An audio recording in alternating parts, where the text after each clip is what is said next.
વાત સુરતની કરીએ, જ્યાં મુશળધાર વરસાદ વરસ્યો અને હજુ પણ અતિભારે વરસાદની આગાહી છે। એવામાં સુરત જિલ્લા પ્રશાસને શાળાઓને સૂચના જારી કરી છે।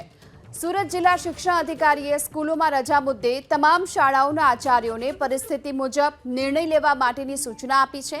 જે વિસ્તારોમાં ભારે વરસાદ હોય ત્યાંની શાળાઓ બંધ રાખવાની સૂચના આપી છે।